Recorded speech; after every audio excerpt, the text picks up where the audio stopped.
sentence. Every native speaker of English knows that the utterance, even Bill could get an A in that class, means that A, Bill is no great shakes as a student, and B, that the class is not difficult in any way. But notice that neither one of those pieces of information is present in the surface structure of the sentence, in its overt wording.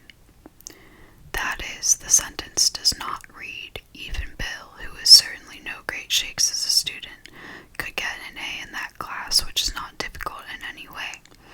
Nevertheless, that is what it means. The two extra pieces are said to be part of the presuppositions of the utterance. A major reason why people do not realize that verbal violence is being used against them is that they have never been taught about presuppositions. They know about them, of course, below the level of conscious awareness. That's why they feel hurt or insulted in response to something that sounds on the surface like a nice thing to say.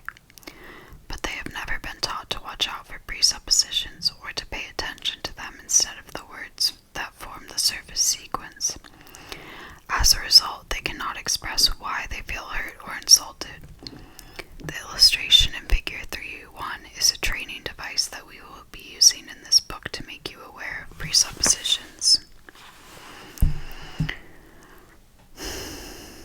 Although there are many other patterns of verbal violence, the 8 shown on the octagon are the most basic and the most common.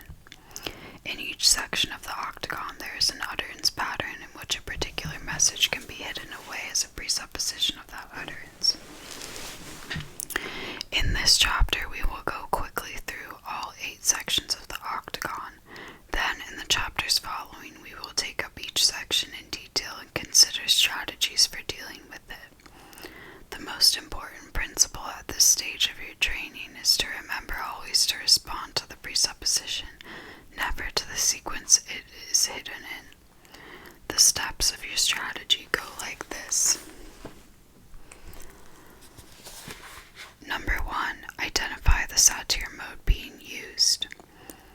2, identify the presuppositions of the sequence. 3, respond in computer mode with a neutral request for information about the presupposition or a remark about the presupposition. 4, maintain computer mode. Now let's go around the verbal violence octagon briefly, one section at a time, with examples of typical utterances and their relevant presuppositions. Section A.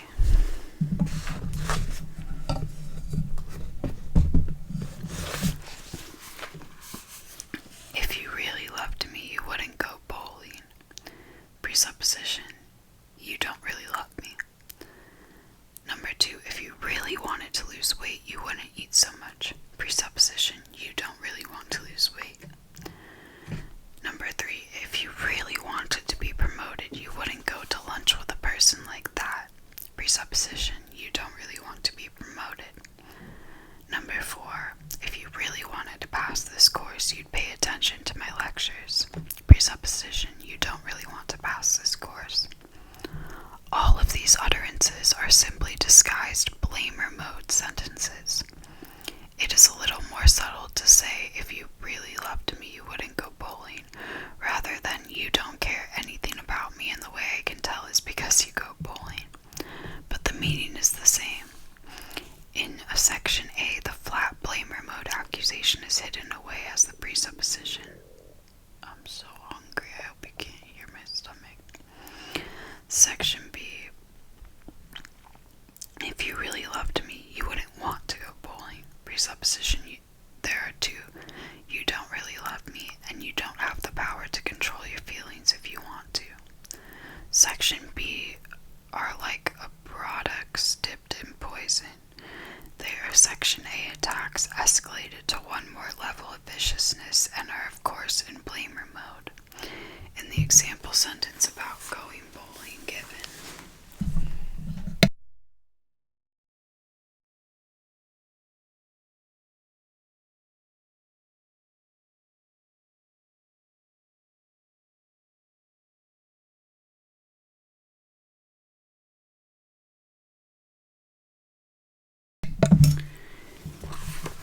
example sentence,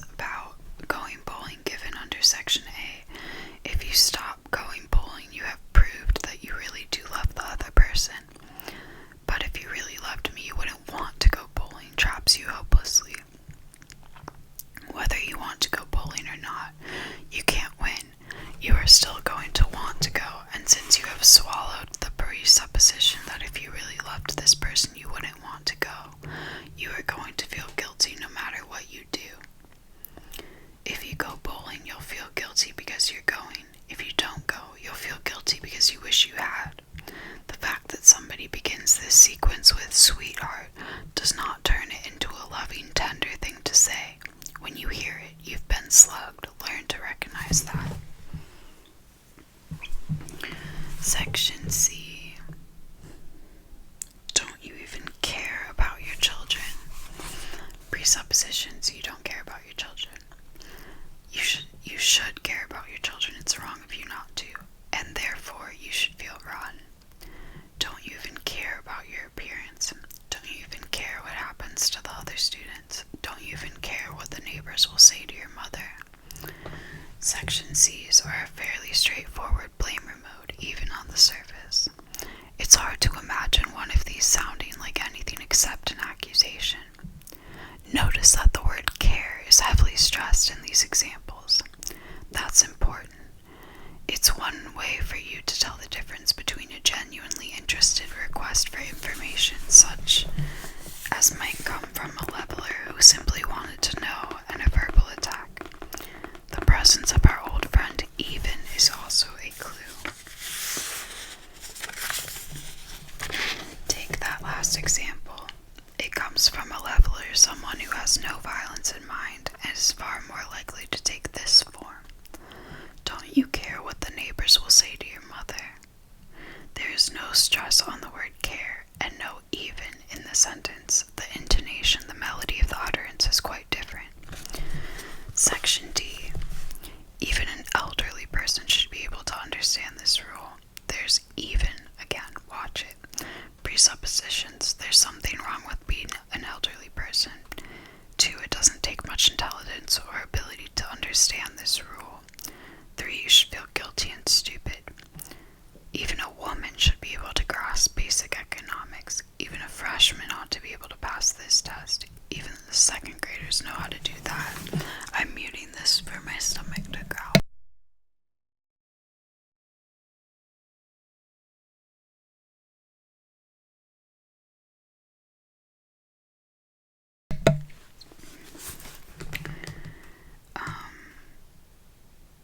And for primitive whacking and slashing, even you should be able to follow this argument, which presupposes that there's something terribly wrong with simply being you. You will notice that it's possible to pile these up into multiples. For instance, even a woman who doesn't even care about her appearance should be able to understand that plaids are not becoming except on thin people.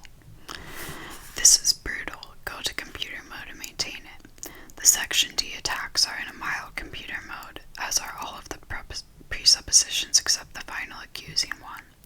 It is an abstract reference to a class of individuals with the same surface form as a statement like, even water in excess can be poisonous. Section E. Everyone understands why you are having such a hard time adjusting to this job.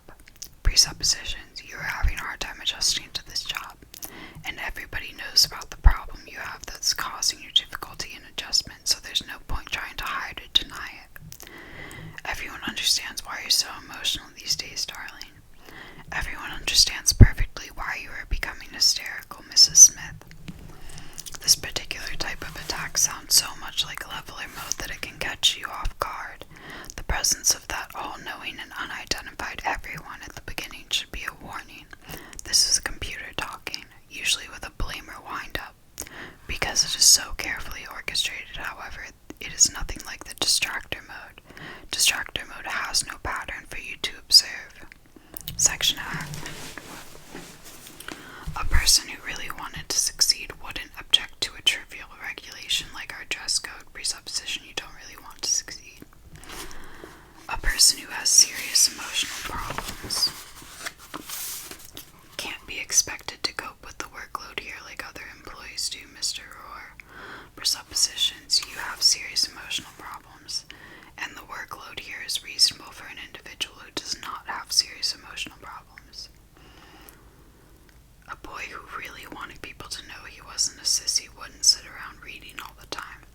presuppositions, you really want people to think you're a sissy. And sissies sit around reading all the time like you do.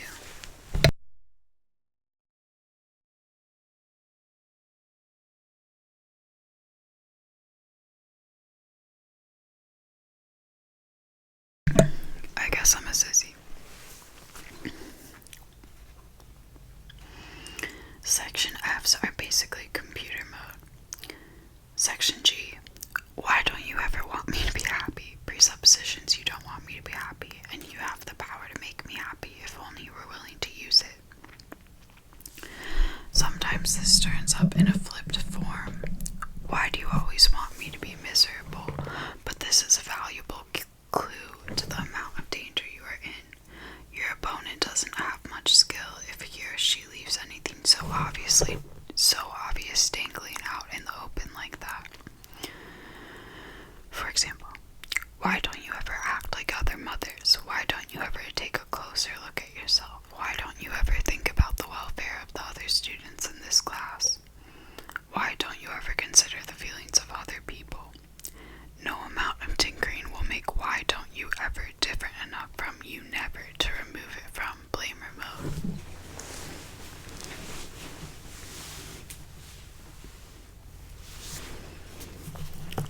Section H. Some husbands would object to having their wives go back to school when the kids are still just babies. Presuppositions. It's wrong for you to go back to school. I'm not like other husbands. I'm unique and superior to them because I'm not objecting to your going back to school. I have the power to let you go back to school or not, just as I like. You should feel very guilty about going back to school. You should feel very grateful to me. All this and in computer mode as well. That's right. Although the entire set of presuppositions is in blamer mode, not to mention all those claims about I and the power that I has. The surface form is computer mode. Here are a few more examples of this attack, which is definitely the most advanced on the octagon. Some bosses would object to having an employee who always leaves work 5 minutes early to catch a bus. Some professors would be really upset about getting a term paper that wasn't even typed. Some wives would get really mad if their husbands went fishing over the weekend and left them at home alone. Some landlords would seriously consider taking action if they had a tenant who never made any attempt to take care of his apartment. By no means does this cover all the possible stances of verbal violence, but because most people are no better trained in the art of verbal self-defense than you aren't likely to encounter many techniques that are anything more than a variation of these 8 basic ones. If you can defend yourself against the 8 moves on the octagon, your skills will develop and lead you on from that level to more advanced techniques.